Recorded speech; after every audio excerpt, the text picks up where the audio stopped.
Hello students, welcome to गणित learning. आज के इस वीडियो में हम लोग प्रश्नावली 1B सॉल्व करेंगे। इससे पिछले वीडियो में हम लोगों ने प्रश्नावली 1B का क्वेश्चन नंबर 22 तक सॉल्व किया था। आज हम लोग क्वेश्चन नंबर 23 से कंटिन्यू करेंगे। अगर आपने पिछला वीडियो नहीं देखा है तो प्लीज़ उसको देख लीजिए, जिससे कि आपका बेसिक कॉन्सेप्ट क्लियर हो जाए और जो भी थ्योरम है उसको पढ़ लीजिए, जिससे कि आपका आगे का क्वेश्चन जो भी समझाएंगे उसको समझने में आपको कोई भी दिक्कत ना हो। तो देखिए यहाँ पे क्वेश्चन नंबर 23 में क्या कह रहा है। क्वेश्चन नंबर 23 में बोल रहा है, बगल के चित्र में त्रिभुज ABC के शीर्ष लंब AD और CE एक दूसरे को P पर प्रतिच्छेद करते हैं, तो दिखाएं कि त्रिभुज AEP और त्रिभुज ADB जो कि समरूप है। और सेकेंड में क्या बताना है कि त्रिभुज PDC और त्रिभुज BEC ये समरूप है। देखिए क्वेश्चन नंबर 23 सॉल्व कर रहे हैं। तो जो फिगर दिया गया है उसको सबसे पहले बना लेते हैं। सबसे पहले एक मेरा यहाँ पे त्रिभुज है, ठीक है। त्रिभुज इस तरीके से है और यहाँ पे एक सेंटर से इस तरीके से खींचा गया है और यहाँ पे इस तरीके से है, जो कि आपके बुक में भी है, दिख रहा है आपको। और यहाँ पे ये 90 डिग्री है, यहाँ भी ये 90 डिग्री है, जो कि हम लोग को यहाँ चित्र से दिख रहा है। ये पॉइंट A, ये B, ये C, ये D और ये पॉइंट E है, ठीक है। इस तरीके से तो जो मेरा दिया गया है उसको सबसे पहले हम देखेंगे। देखिए जो दिया गया है उसको हम लिख लेते हैं गिवन क्वेश्चन में क्या दिया गया है कि सबसे पहले यहाँ पे ABC हमको क्या दिख रहा है, एक त्रिभुज है, तो हम यहाँ पे लिख लेंगे त्रिभुज ABC में यहाँ पे AD क्या है, शीर्षलंब है, और यहाँ पे CE ये क्या है, शीर्षलंब है। तो यहाँ पे लिख लेंगे शीर्षलंब AD और CE एक दूसरे को इस पॉइंट पे, और इस पॉइंट का क्या नाम है, देखिए जिस पॉइंट पे प्रतिच्छेद कर रहा है, काट रहा है दोनों, इस पॉइंट का नाम P है, ठीक है। तो यहाँ पे AD और CE एक दूसरे को P पॉइंट पे, मतलब P बिंदु पे प्रतिच्छेद करता है, ठीक है। P बिंदु पे प्रतिच्छेद करता है। प्रतिच्छेद करने का मतलब काट रहा है वहाँ पे, ठीक है। प्रतिच्छेद करते हैं, ये चीज़ हमको क्वेश्चन से गिवन है, ठीक है। अब हमको जो प्रूफ करना है वो हम देखेंगे, सिद्ध क्या करना है, टू प्रूव। हम लोग को सिद्ध क्या करना है इसमें, फर्स्ट में देखिए त्रिभुज AEP समरूप दिखाना है किसको, त्रिभुज ADB को। और सेकेंड में क्या करना है, सत्यापित त्रिभुज PDC जिसको समरूप दिखाना है त्रिभुज BEC के, ठीक है। तो इस तरीके से है। तब हम यहाँ पे कुछ प्रमाण देंगे, प्रूफ देंगे, ठीक है। इसको आप हिंदी में लिख सकते हैं प्रमाण। देखिए फर्स्ट में है, इसको और इसमें देख रहे हैं, तो सबसे पहले हम इस दोनों त्रिभुज में देखेंगे, मतलब कि हम लिख सकते हैं इसको त्रिभुज AEP, ठीक है। त्रिभुज AEP और त्रिभुज ADB में जिस त्रिभुज को प्रमाण करना है उसको सबसे पहले यहाँ पे लिख लीजिए, AE और P, ये वाला त्रिभुज, छोटा वाला त्रिभुज। इस त्रिभुज में आपको क्या दिख रहा है, यहाँ से ये 90 डिग्री है, ठीक है, यहाँ से ये 90 डिग्री है, ठीक है। और देखिए यहाँ पे जो कोण A है, कोण A, और त्रिभुज क्या है ADB, देखिए ADB, तो एक छोटा वाला त्रिभुज और एक यहाँ से लेके पूरा बड़ा वाला त्रिभुज। इसमें एक तो इधर 90 डिग्री कोण बन रहा है, और कोण A इसमें भी आएगा, और कोण देखिए कोण A इधर भी है, कोण A इधर भी है, मतलब कि कोण A यहाँ पे कॉमन है, ठीक है। तो उसी को हम यहाँ पे लिख लेंगे हम कोण AEP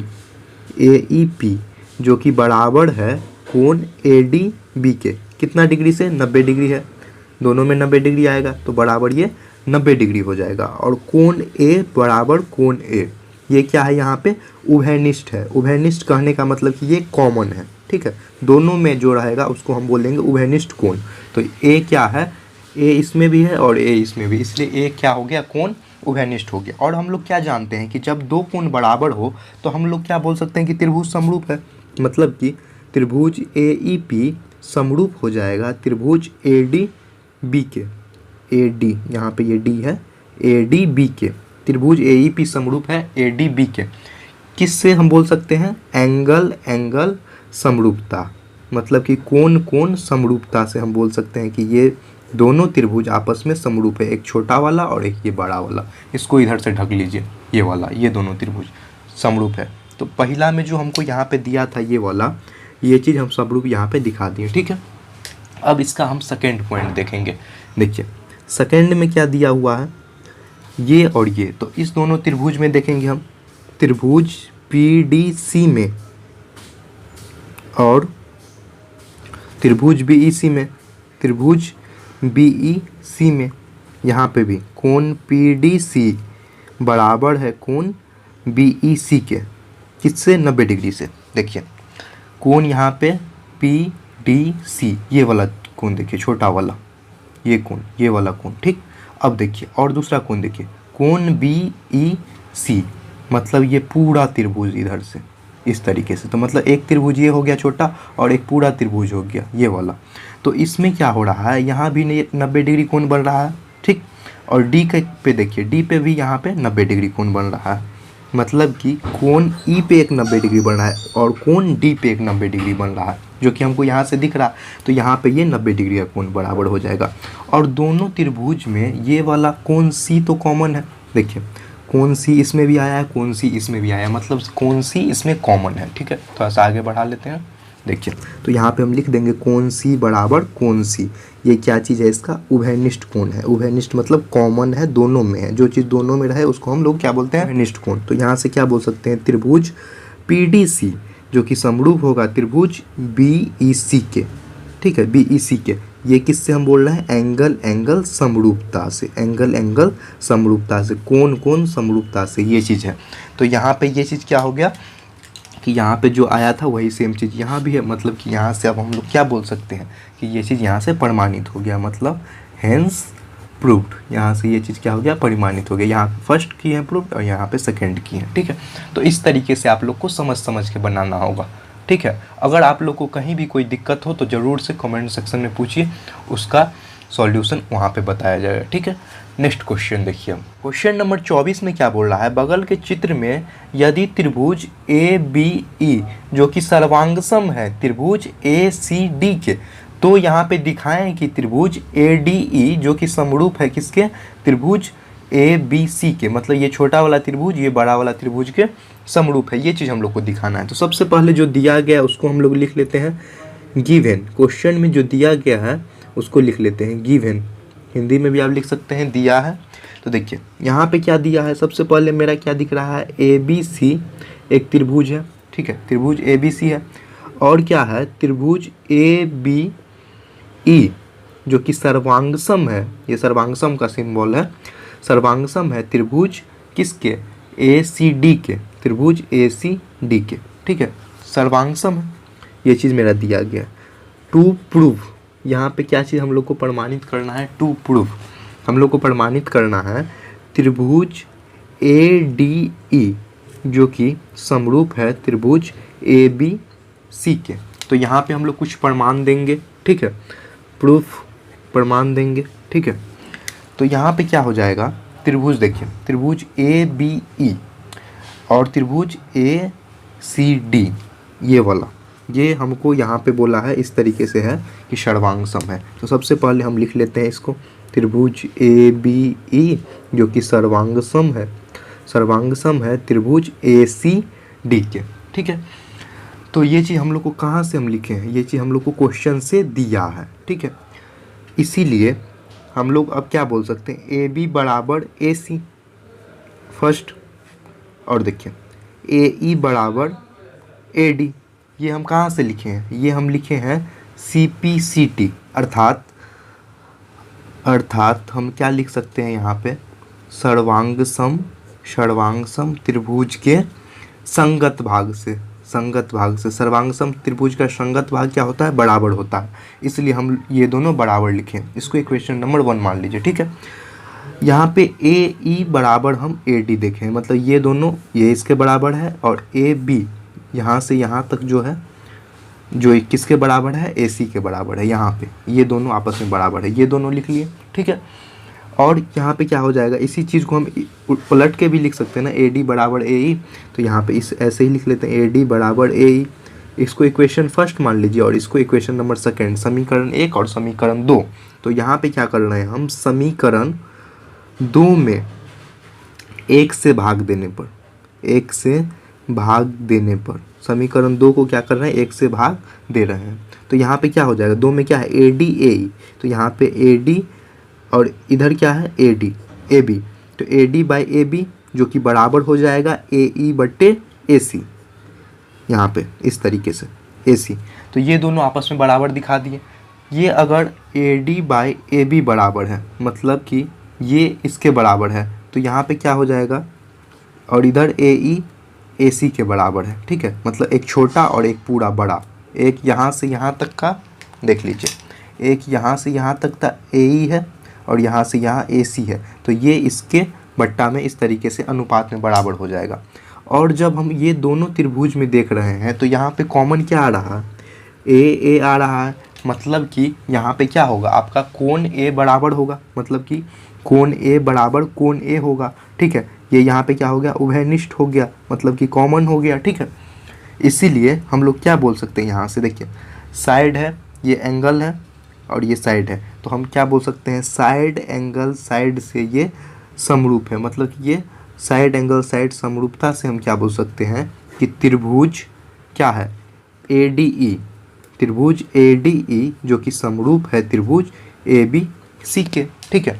तो यहाँ के बाद आप लोग इस तरीके से लिख सकते हैं, ठीक है। यहाँ के बाद इस तरीके से यहाँ पे हो गया, मतलब कि यहाँ पे हम बोल सकते हैं हेंस प्रूव्ड, यहाँ से ये चीज़ परिमाणित हो गया, ठीक है। तो बेसिक आपको समझना रहता है, फिर आप लोग अच्छे से खुद से भी कर सकते हैं। अगर आप लोग को फिर भी बेसिक जैसे ये CPCT समझाए हैं, सर्वांगसम क्या होता है, समरूप क्या होता है, ये सब समझना है, तो उसके लिए आप लोग पहले वाला वीडियो देख लीजिए, जिससे कि बेसिक आपका क्लियर हो जाएगा। फिर जो भी समझाते हैं यहाँ पे कोई दिक्कत नहीं होगा समझने में। नेक्स्ट क्वेश्चन देखिए, क्वेश्चन नंबर 25 सॉल्व कर रहे हैं। ये क्वेश्चन बिहार बोर्ड 2015 में पूछा भी गया है। 6 मीटर की लंबाई के ऊर्ध्वाधर पोल के 4 मीटर परछाई जमीन पर बनती है। तो सबसे पहले क्या कर लेंगे हम, 6 मीटर का एक यहाँ पे एक खींच लेंगे पोल। तो यहाँ पे इस तरीके से मान लीजिए कि ये 6 मीटर का पोल है, ठीक है, यहाँ से। और इसका जो लंबाई बन रहा है इधर 4 मीटर पे बन रहा है, इस तरीके से बन रहा है। कहीं एक मीनार बना लेंगे, ठीक है, एक मीनार इस तरीके से बना लेंगे, ठीक है। और इसका लंबाई हमको नहीं दिया गया, और इसका जो परछाई बन रहा है वो यहाँ पे बन रहा है, इस तरीके से बन रहा है, ठीक है। ये इसके लिए है और ये इसके, मतलब कि दोनों का परछाई एक टाइम पे एक ही जगह पे इस तरीके से बन रहा है, ठीक है।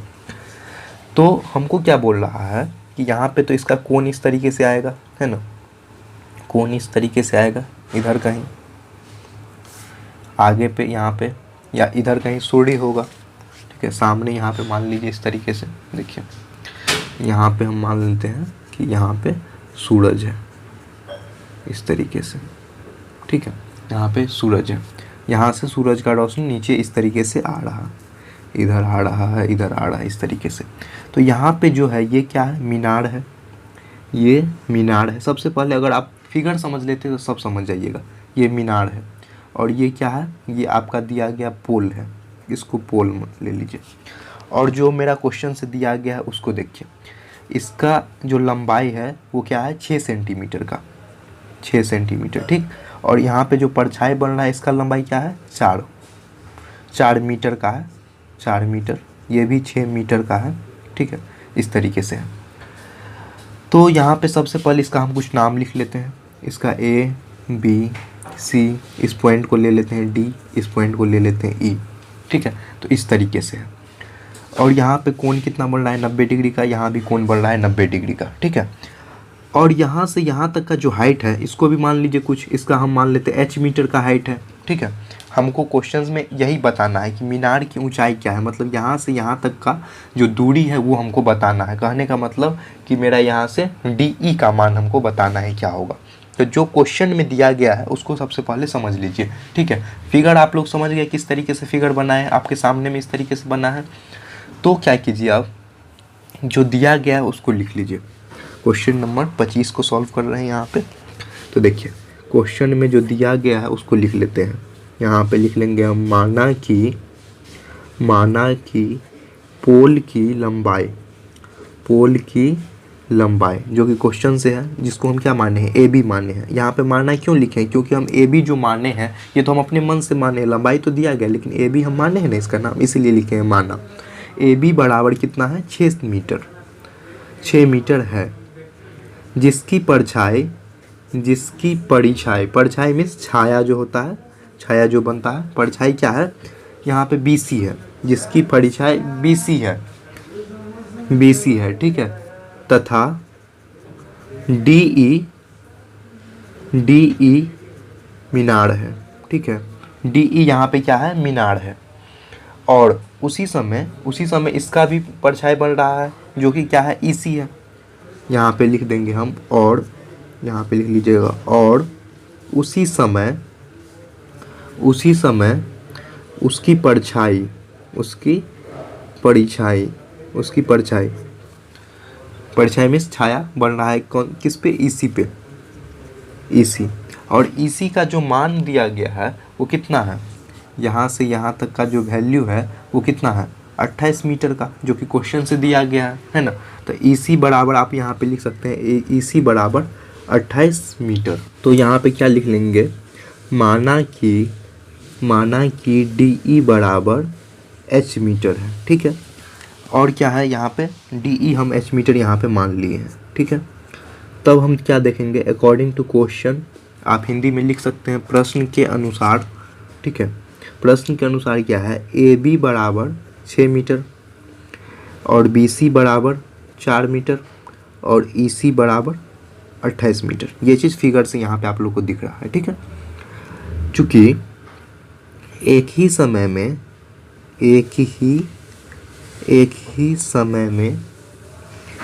समय सूर्य का उन्नयन कोण समान है, सूर्य का उन्नयन कोण समान है, इसीलिए हम लोग बोल सकते हैं कोण ACB जो कि बराबर होगा कोण DEC के, ठीक है, DCE के। देखिए कोण ACB जो एंगल इस पे पड़ेगा, ठीक है, कोण C में जो बनेगा वही सेम एंगल DCE के लिए भी है। मतलब कि यहाँ पे कोण C क्या हो जाएगा, कॉमन में आ जाएगा, ठीक है, इस तरीके से आएगा यहाँ पे।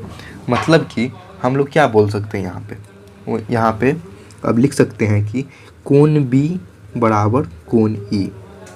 देखिए कोण B बराबर कोण E क्यों लिखे, क्योंकि ये 90 डिग्री, ये भी 90 डिग्री, तो यहाँ पे क्या हो जाएगा, बराबर में ये 90 डिग्री हो जाएगा, मतलब कि ये समकोण हो जाएगा, ठीक है।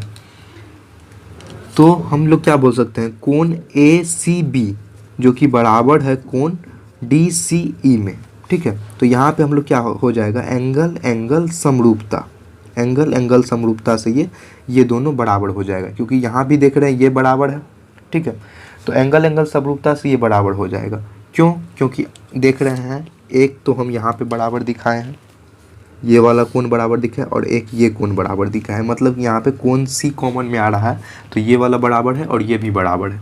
जब ये दोनों बराबर है तब हम लोग क्या बोल सकते हैं, यहाँ से जो लिखे हैं, तो यहाँ से क्या बोल सकते हैं, कोण जब ये और ये बराबर है तब हम बोल सकते हैं कोण ABC जो कि समरूप होगा त्रिभुज क्या है, DEC के। कौन बोल रहे हैं यहाँ पे, त्रिभुज होगा, त्रिभुज ABC जो कि समरूप किसके होगा, DEC के। दोनों आपस में क्या हो गया, समरूप हो गया। अगर दो समरूप त्रिभुज होगा तो उसका संगत भुजा भी बराबर होगा, है ना, तो संगत भुजा बराबर होगा, इसीलिए हम लोग क्या लिख सकते हैं, AB बट्टे DE इस त्रिभुज के में देखिए, और इस त्रिभुज में क्या हो जाएगा, BC बट्टे EC।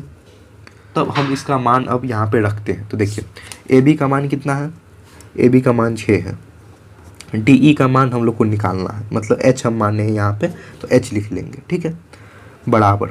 यहाँ देखिए BC का मान 4 है और EC का मान 28 है, बट्टे में 28 लिख लीजिए, इसको काट लीजिए, 4 एकम 4 और 4 सत्ते 28, 7 हो गए। अब यहाँ से क्रॉस मल्टीप्लिकेशन करेंगे तो 7 छक्के 42, इधर H आ जाएगा, मतलब कि H बराबर 42 मीटर, यही हो जाएगा आपका मीनार का ऊंचाई। तो यहाँ पे आप लोग लिख सकते हैं अतः मीनार की ऊंचाई ऊंचाई बराबर 42 मीटर। ठीक है, इस तरीके से हम लोग को सॉल्व करना था। कितना आसान और एक लॉजिकल क्वेश्चन था, बहुत ही आसान तरीके से हम लोगों ने यहाँ पे सॉल्व किया। ठीक है, तो इस तरीके से आप लोग इसको समझ के बनाइए, और अगर आपको कहीं भी समझने में किसी भी पॉइंट में दिक्कत हो तो ज़रूर से एक बार पूछिए। ठीक है, नेक्स्ट क्वेश्चन देखिए। क्वेश्चन नंबर 26 में क्या बोल रहा है, दो समद्विबाहु त्रिभुज के शीर्ष कोण समान है और उनके क्षेत्रफल 9:16 के अनुपात में है। ठीक है, तो उसके संगत शीर्ष लंबों का अनुपात ज्ञात कीजिए। तो देखिए, हम लोग क्या जानते हैं, यदि दो समद्विबाहु त्रिभुज के शीर्ष कोण समान है तो त्रिभुज क्या होगा, समरूप होगा। ठीक है, ये बेसिक से जानते हैं। और अगर दो त्रिभुज समरूप है तो उसका क्षेत्रफल का जो अनुपात होगा और जो संगत शीर्ष लंब का अनुपात होगा वो क्या होगा, उसके वर्ग के बराबर होगा, मतलब कि उसका जो स्क्वायर रूट निकालते हैं उसके बराबर होगा। तो ये क्वेश्चन तो काफ़ी आसान तरीके से हम लोग सिर्फ फार्मूला पुट करेंगे और सॉल्व हो जाएगा। तो बेसिक समझ लीजिए। देखिए, तो यहाँ पे हम लोग इस तरीके से, जब हम जानते हैं इस तरीके से होगा तो क्या बोल सकते हैं, संगत शीर्ष लंबों का अनुपात संगत शीर्ष लंबों का अनुपात बराबर क्या हो जाएगा, √9/16। और 9 का क्या हो जाएगा, इधर 3 हो जाएगा, तो 3/4, मतलब कि ये 3:4 में आ जाएगा। कितना आसान था। इसी तरीके से आप लोग बस उसका जो भी है कॉन्सेप्ट उसको समझ गए, बस बना लीजिए। तो इस तरीके से 3:4 इसका आंसर हो जाएगा, समझ गए। नेक्स्ट देखिए, क्वेश्चन नंबर 27 सॉल्व कर रहे हैं। तो इसमें है, यदि दो समरूप त्रिभुज के क्षेत्रफल बराबर हो तो सिद्ध कीजिए कि त्रिभुज सर्वांगसम है। झारखंड 2015 में ये क्वेश्चन पूछा गया, बहुत ही इंपॉर्टेंट है। देखिए, क्वेश्चन नंबर 27 में तो सबसे पहले क्या करते हैं, हम दो समरूप त्रिभुज बना लेते हैं। ठीक है, एक ही टाइप का दो त्रिभुज रहेगा। ठीक है, और इसका नाम कुछ भी दे दीजिए। इसका नाम दे देते हैं ए, इसका नाम बी, इसका नाम सी, इसका नाम दे देते हैं पी, इसका क्यू और इसका आर दे देते हैं। ठीक है, तो ये दोनों त्रिभुज क्या है कि समरूप त्रिभुज है। ठीक है, तो जो हम मेरा दिया गया है क्वेश्चन से उसको सबसे पहले लिख लेंगे। गिवन जो डाटा दिया गया है, मतलब जो दिया गया है वो क्या है, त्रिभुज ए बी सी समरूप है त्रिभुज पी क्यू आर के, ये चीज़ दिया गया है। और क्या बोल रहा है हमको क्वेश्चन से कि इसका जो क्षेत्रफल है वो बराबर दिखाना है और ये त्रिभुज सर्वांगसम होगा, मतलब क्षेत्रफल बराबर मेरा क्वेश्चन से दिया गया। तो ये चीज़ इस तरीके से हो गया। तो यहाँ पे हम क्या लिख सकते हैं, एरिया ऑफ त्रिभुज ए बी सी जो कि बराबर होगा एरिया ऑफ त्रिभुज पी क्यू आर के। ठीक है, तो ये इसका क्षेत्रफल और इसका क्षेत्रफल बराबर है। तब हम लोग को यहाँ पे प्रूफ क्या करना है, प्रूफ सिद्ध क्या करना है, हिंदी में यहाँ पे लिख सकते हैं सिद्ध करना। यहाँ पे क्या हो जाएगा, त्रिभुज ए बी सी जो कि सर्वांगसम है त्रिभुज पी क्यू आर के। यही चीज़ हम लोग को बोला है कि इस त्रिभुज और इस त्रिभुज को सर्वांगसम दिखाने, मतलब दो त्रिभुज सर्वांगसम। इसका नाम नहीं दिया गया, नाम हम लोग यहाँ पे लिखे हैं, मेंशन किए हैं खुद से। क्यों किए हैं, क्योंकि समझने में हम लोग को आसान हो। ठीक है, अब देखिए यहाँ पे कुछ प्रमाण देंगे, प्रूफ दीजिएगा। तो यहाँ पे हिंदी में लिख सकते हैं प्रमाण, प्रूफ क्या दे रहे हैं हम, त्रिभुज ए बी सी जो कि समरूप है त्रिभुज पी क्यू आर के। ये चीज़ यहाँ से दिया गया है, वहाँ से हम लिखे हैं, मतलब दिया है।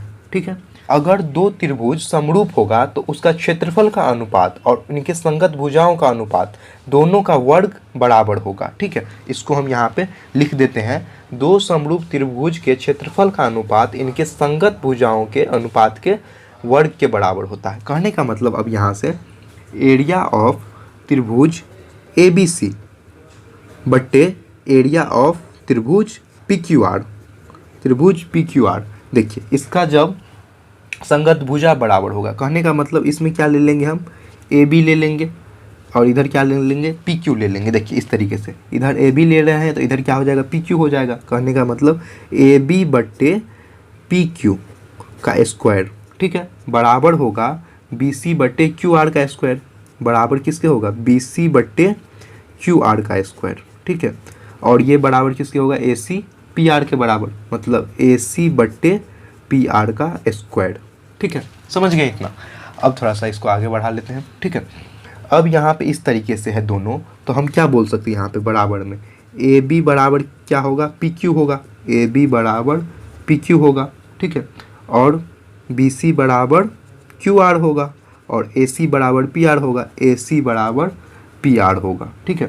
तब हम यहाँ से अगर मेरा ये चीज़ समान दिख रहा है तब यहाँ पे क्या हो गया, तीनों साइड आपस में बराबर है, मतलब साइड साइड साइड सर्वांग समता यहाँ पे लग जाएगा, मतलब कि भुजा भुजा भुजा सर्वांग समता। मतलब यहाँ पे हम क्या बोल सकते हैं, त्रिभुज ABC जो कि सर्वांगसम है त्रिभुज PQR के, किससे, साइड साइड साइड सर्वांग समता से, मतलब कि भुजा भुजा सर्वांग समता से ये चीज़ क्या हो जाएगा, बराबर हो जाएगा।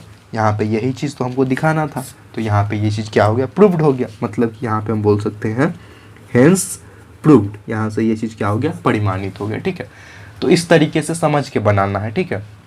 ये क्वेश्चन आपका झारखंड बोर्ड में 2015 में पूछा गया है, मतलब प्रीवियस ईयर क्वेश्चन रिपीटेड होते रहता है, तो जो भी क्वेश्चन हम बोल रहे हैं इंपॉर्टेंट है उसको एक बार आप लोग ज़रूर से एक बार खुद से बना लीजिए, एक दो बार प्रैक्टिस कर लीजिए, ठीक है। नेक्स्ट क्वेश्चन देखिए, क्वेश्चन नंबर 28 सॉल्व कर रहे हैं। तो इसमें है समलम ABCD में AB समांतर BC है और इसके विकर्ण परस्पर O पर काटता है। यदि AB बराबर 2DC तो प्रमाणित करें। फर्स्ट क्या है, O जो है वो दो विकर्णों को समत्रिभाग का बिंदु है, तथा सेकंड में क्या बोल रहा है, एरिया ऑफ त्रिभुज AOB और एरिया ऑफ त्रिभुज COD का जो अनुपात है वो 4:1 में दिखाना है। और ये क्वेश्चन आपका CBSE 2008 में पूछा गया है, तो ये भी क्वेश्चन आपका बहुत ही ज़्यादा इंपॉर्टेंट है। तो सबसे पहले हम क्या करते हैं, एक समलम चतुर्भुज बना लेते हैं, ठीक है। तो इस तरीके से आप लोग एक समलम चतुर्भुज बना लीजिए, ठीक है। ये समलम चतुर्भुज मान लीजिए, इसका पॉइंट का नाम ABCD इस तरीके से ले लेते हैं और इसका विकर्ण ले लेते हैं यहाँ पे A से C तक, और यहाँ पे ले लेते हैं एक DB या BD जो भी बोल सकते हैं, ठीक है। देखिए 28 नंबर सॉल्व कर रहे हैं यहाँ पे। तो जो मेरा यहाँ पे क्या है, सबसे पहले ABCD एक समलम चतुर्भुज है, तो यहाँ पे हम लिख लेंगे ABCD एक क्या है, समलम चतुर्भुज है, समलम चतुर्भुज है, जिसमें क्या है जिसमें क्या आपको दिख रहा है कि AB और यहाँ पे DC दोनों समांतर है, क्वेश्चन से भी दिया गया है।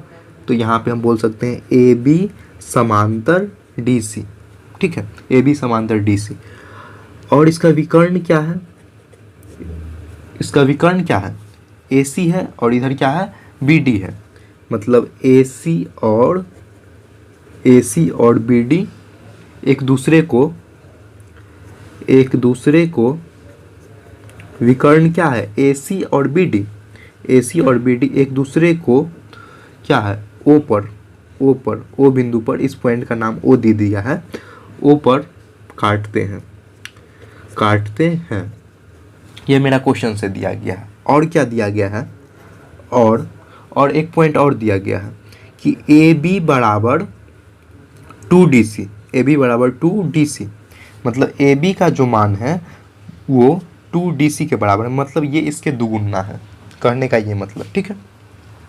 तब देखिए आप थोड़ा सा फिगर देखिए, तो चित्र से क्या स्पष्ट है, जब इस तरीके से जब दिया गया है, मतलब कि OAB ये वाला त्रिभुज और यहाँ पे ODC ये दोनों त्रिभुज आपस में क्या है, समलम चतुर्भुज है। अगर तो इस तरीके से सामने बना है तो ये दोनों आपको चित्र से क्या दिख रहा है, समरूप है। तो यहाँ पे क्या लिख देंगे हम, चित्र से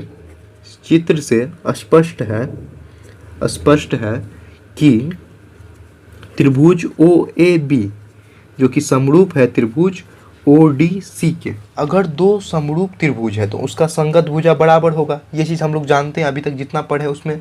इसीलिए हम लोग क्या बोल सकते हैं, यहाँ पे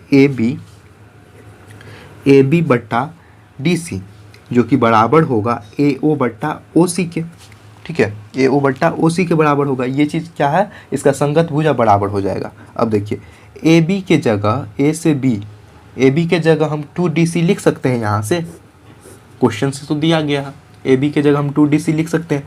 क्यों लिख रहे हैं 2DC, क्योंकि नीचे DC है, मेरा कट जाएगा यहाँ से, ठीक है। लॉजिकली सोचिए 2DC है तो यहाँ पे DC आ जाएगा। और यहाँ पे देखिए अगर ये इस तरीके से इसके बराबर है तो हम क्या बोल सकते हैं, AO बराबर 2OC बोल सकते हैं, AO बराबर 2OC बोल सकते हैं। जब ये दोनों समरूप है तो ये भी इस तरीके से होगा, मतलब कि ये दोनों यहाँ से कट जाएगा, मतलब यहाँ पे इस तरीके से पहले लिख लेते हैं ए ओ बाय ओ सी, इसको डी सी काट लीजिए और यहाँ से जब इसको करेंगे तो इधर क्या हो जाएगा 2OC और इधर AO हो जाएगा। देखिए AO बराबर 2OC हो जाएगा। ये तो हम लॉजिक से बताएं और यहाँ पे जब इसको काटे हैं तो आपको यहाँ पे ये चीज़ दिख रहा है, ये चीज़ यहाँ से दिख रहा है ना, तो ये चीज़ आ गया। उसी प्रकार हम लोग क्या बोल सकते हैं, जब ये इसके बराबर AO 2OC के बराबर है तो हम लोग क्या बोल सकते हैं यहाँ से OD बराबर 2OB, OD बराबर 2OB, मतलब ये इसके बराबर है। यहाँ पे लिख लेंगे इसी प्रकार, ठीक है, इसी प्रकार ये अगर इसके बराबर है तो OD बराबर हम लिख सकते हैं OD बराबर 2OB लिख सकते हैं। अतः यहाँ पे लिख दीजिएगा, अतः इस पॉइंट के बाद यहाँ से लिख रहे हैं, ठीक है। अतः O दोनों विकर्णों का त्रिभाग बिंदु है, त्रिभाग बिंदु है, ठीक है। अब देखिए इसका सेकेंड पॉइंट प्रूव कर रहे हैं। फर्स्ट तो हो गया यहाँ से प्रूव, क्योंकि देख रहे हैं ये इसके दो भाग है, मतलब दो भाग इधर एक भाग इधर, इधर भी दो भाग इधर एक भाग इधर, ठीक है। तो यहाँ पे ये चीज़ प्रूव हो गया।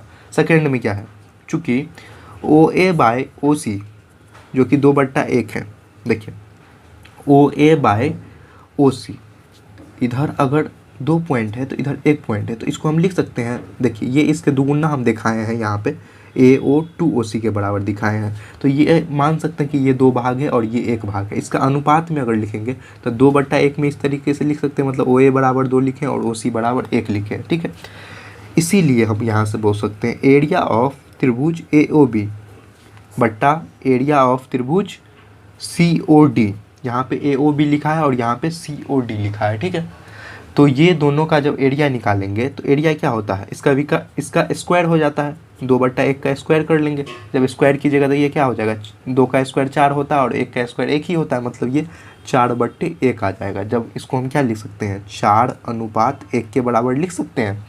तो ये चीज़ मेरा प्रूव्ड हो गया, मतलब यहाँ पे हम लिख सकते हैं एरिया ऑफ त्रिभुज AOB जो कि बराबर होगा एरिया ऑफ त्रिभुज COD के, जो कि इसके बराबर होगा 4:1 के, ठीक है, 4:1 के। तो यही चीज़ हमको यहाँ पे प्रूव्ड करना था, यही चीज़ यहाँ पे प्रूव्ड करना था कि 4:1 में दिखाना था। तो यहाँ से ये चीज़ क्या हो गया, परिमाणित हो गया, हेंस प्रूव्ड, यहाँ से ये चीज़ परिमाणित हो। इस तरीके से आज हम लोगों ने क्वेश्चन नंबर 28 तक सॉल्व किया। अगर आप लोगों को फिर भी कहीं भी किसी भी पॉइंट पे समझने में दिक्कत हो, उसको आप लोग ज़रूर से पूछिए, ठीक है। और अगर आप लोग को वीडियो क्वालिटी थोड़ा सा देखने में लग रहा है कि अच्छा क्वालिटी नहीं है, तो क्या कीजिए, आपको उसको 720p पे देख लीजिए, मतलब क्वालिटी थोड़ा सा बढ़ा लीजिए। नहीं पता है तो किसी से पूछ लीजिए किस तरीके से इसमें क्वालिटी बढ़ता है, ठीक है। तो उसको क्वालिटी बढ़ा के थोड़ा सा देख लीजिए, जिससे कि आप लोग का जो भी पढ़ने वाला चीज़ है उसमें थोड़ा सा आप लोग फेसबुक कम चलाइए, इंस्टाग्राम कम चलाइए, लेकिन जो भी आपका नेट होता है उसको पढ़ने पे दीजिए। अभी आप लोग का एग्ज़ाम है तो जो भी बता रहे हैं उसको समझिए और अच्छे से फॉलो कीजिए। जैसे जो भी क्वेश्चन हम बताएं कि ये इंपॉर्टेंट है, ये क्वेश्चन जैसे हम बताएं, ये क्वेश्चन CBSE जो है वो 2008 में पूछा गया है। इससे पिछला क्वेश्चन जो बताए थे ये क्वेश्चन आपका 2015 में पूछा गया है झारखंड बोर्ड में, ठीक है। और क्वेश्चन नंबर जो 25 बताए थे इससे पहले ये वाला क्वेश्चन, ये क्वेश्चन आपका जो है पूछा गया बिहार बोर्ड 2015 में। तो इस तरीके से जो भी क्वेश्चन बताते हैं कि इंपॉर्टेंट है, उस क्वेश्चन को क्या कीजिए आप लोग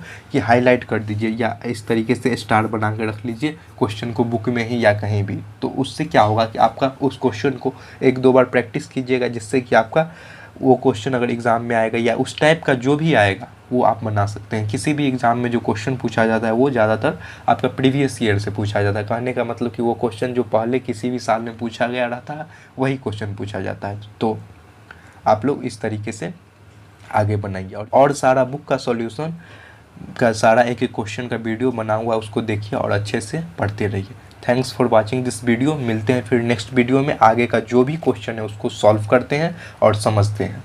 अगर आप लोग को ये वीडियो से कुछ भी नया सीखने को मिला हो तो प्लीज़ अपने दोस्तों के साथ शेयर करें, चैनल को सब्सक्राइब करें, जिससे कि ज़्यादा से ज़्यादा लोग इस चैनल से जुड़ सकें और फ़ायदा उठा सकें।